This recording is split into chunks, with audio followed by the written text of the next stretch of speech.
السلام علیکم ورحمۃ اللہ وبرکاتہ۔ نحو ثالثہ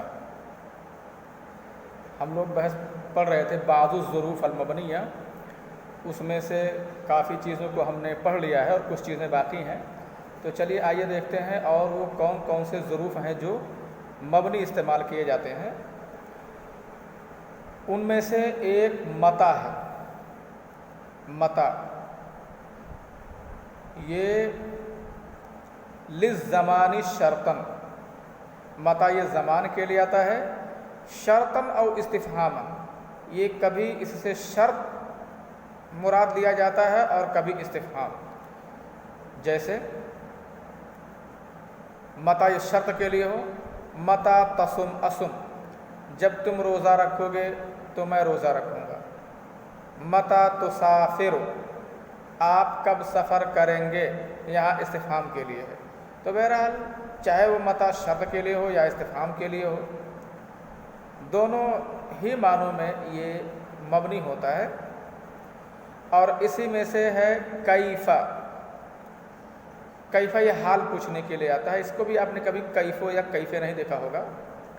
کیفہ للاستفہام حالا، کیفہ بھی یہ حال پوچھنے کے لیے آتا ہے، جیسے کیف انت، اس کا معنی ہوگا فی ای حال انت، آپ کیسے ہیں، آپ کس حال میں ہیں۔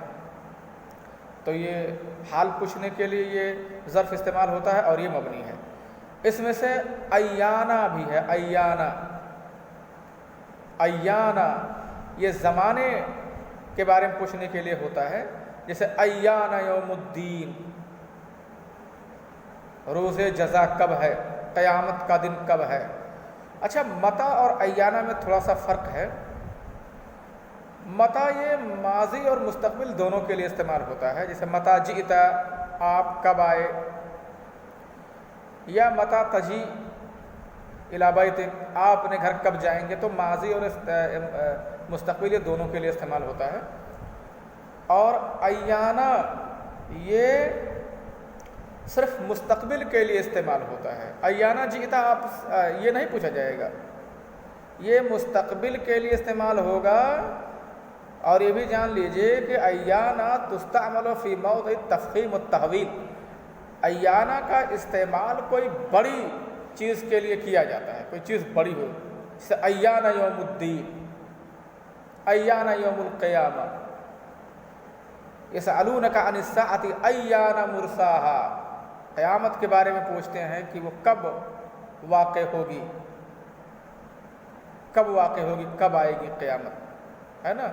تو قیامت کا واقع ہونا، روز جزا کا ہونا، یہ ہولناک اور ایک بہت بڑی چیز ہے۔ ایسا نہیں کہا جائے گا کہ ایان تذهب الی بیتک، آپ اپنے گھر کب جائیں گے، کیونکہ گھر کا جانا کوئی بڑی ہولناک ہے، کوئی بہت بڑی چیز تھوڑی ہے۔ تو ایانا یہ مستقبل کے لیے ہوتا ہے اور یہ کسی بڑی چیز کے لیے استعمال کیا جاتا ہے۔ مستقبل کے بارے میں اس کو استعمال کرتے ہیں۔ اور مین بات، خاص طور سے جس میں مین بات جاننی ہے وہ یہ ہے کہ اس میں اس کو آپ ایانا پڑھیں، ایانو یا ایانے، اسے آپ کبھی نہیں پڑھ سکتے ہیں۔ اور اسی میں سے یعنی ظروف مبنیہ میں سے مز اور منذ ہے۔ ظروف مبنیہ میں سے مز اور منذ ہے، جس کے معنی ہوتے ہیں سے۔ کبھی کبھی اس سے اول مدت مراد ہوتی ہے اور کبھی اس سے جمیع مدت مراد ہوتی ہے۔ کبھی مز اور منذ سے، مز اور منذ یہ اول مدت کو بتانے کے لیے آتا ہے اور کبھی تمام مدت بتانے کے لیے آتا ہے۔ اور یہ کیسے معلوم ہوگا کہ اول مدت کے لیے ہے یا یہ تمام مدت کے لیے ہے، یہ سیاق و سباق سے اور سوال سے کلیئر ہو جائے گا کہ وہاں جو آپ نے مز یا منذ سے جواب دیا ہے وہ کس کے لیے دیا ہے۔ جیسے کہا جائے، کوئی آپ سے پوچھے متی ما رأیت زیدن، آپ نے زید کو کب سے نہیں دیکھا، ایک سوال یہ ہے، ایک سوال یہ ہے کہ آپ نے زید کو کب سے نہیں دیکھا۔ اور ایک سوال یہ ہے کہ کتنی مدت ہوئی آپ کو زید کو دیکھے ہوئے؟ دونوں سوال سمجھ لیجیے. آپ نے زید کو کب سے نہیں دیکھا، ایک سوال یہ ہے، اور ایک سوال یہ ہے کہ زید کو آپ نے کتنی مدت ہوئی نہیں دیکھا ہے. ایک کب سے نہیں دیکھا ہے، اور ایک ہے جسے کب سے آپ نہیں ملے ہیں، کتنی مدت ہوئی کہ آپ نے زید کو نہیں دیکھا. ایک کا جواب جسے ایک پوچھا گیا متا ما رأیتا زیدن، آپ نے زید کو کب دیکھا، کب سے نہیں دیکھا، کب نہیں دیکھا، آپ نے کب سے نہیں دیکھا ہے زید کو. اس کے جواب میں کوئی دے مذ یوم الجمعہ، جمعہ کے دن سے نہیں دیکھا، تو یہاں اول المدہ ہے. اور کوئی یہ سوال کرے کہ کم مدتن ما رأیت زیدن، کتنی مدت ہوئی جتنے میں کہ آپ نے زید کو نہیں دیکھا، اس کے لیے یہی آپ جواب دیں منذ یوم الجمعہ، جمعہ کے دن سے نہیں دیکھا. تو اس کا معنی ہوگا کہ وہ تمام مدت جس میں میں نے زید کو نہیں دیکھا وہ جمعہ کے دن سے لے کر کے آج تک کی یہ پوری مدت ہے. وہی اس کتاب میں کہہ رہے ہیں منہا مذ و منذ بمعنی اول المدہ، یہ اول المدہ کے لیے آتا ہے، یعنی مدت کی ابتدا بتانے کے لیے آئے گا. ان صلح جوابا لمتا، اگر متا کے جواب میں واقع ہو جائے تو، جیسے ما رأیتہ مذ یا منذ یوم الجمعہ، میں نے اسے جمعہ کے دن سے نہیں دیکھا. یا آپ اس شخص کے جواب میں کہیں جو یہ کہے متا ما رأیت زیدن، یعنی اول مدت انقطاع رؤیتی ایاہ یوم الجمعہ، آپ نے زید کو کب سے نہیں دیکھا، تو یہ معنی ہوگا کہ میں نے جس دن سے زید کو نہیں دیکھا اس دن کی ابتدا، ہمارے نہ دیکھنے کی ابتدا یہ جمعہ کا دن ہے. اور جمیع المدہ معنی دے گا اگر وہ کم کے جواب میں واقع ہو جائے، جیسے آپ بولے ما رأیتہ مذ یا منذ یومان، میں نے اس کو 2 دن سے نہیں دیکھا. یہ آپ اس شخص سے جواب میں کہیں جو کہے کم مدتن ما رأیت زیدن، کتنی مدت میں آپ نے زید کو نہیں دیکھا، تو اس کا معنی ہو جائے گا جمیع مدت ما رأیتہ یومان، وہ تمام مدت جس میں میں نے اس کو نہیں دیکھا ہے وہ 2 دن ہے. تو بہرحال یہ مذ اور منذ جان لیجئے، وہ سیاق و سباق سے بات سمجھ میں آ جائے گی کہ یہ اول المدہ کے لیے آتا ہے کہ جمیع المدت کے لیے استعمال کیا جاتا ہے. اسی میں سے ہے ظروف مبنیہ میں سے لدا اور لدن ہے بمعنی عندہ. لدا اور لدن ہے یہ عندہ کا معنی دیتا ہے. اس المال لدیک، مال تمہارے پاس ہے.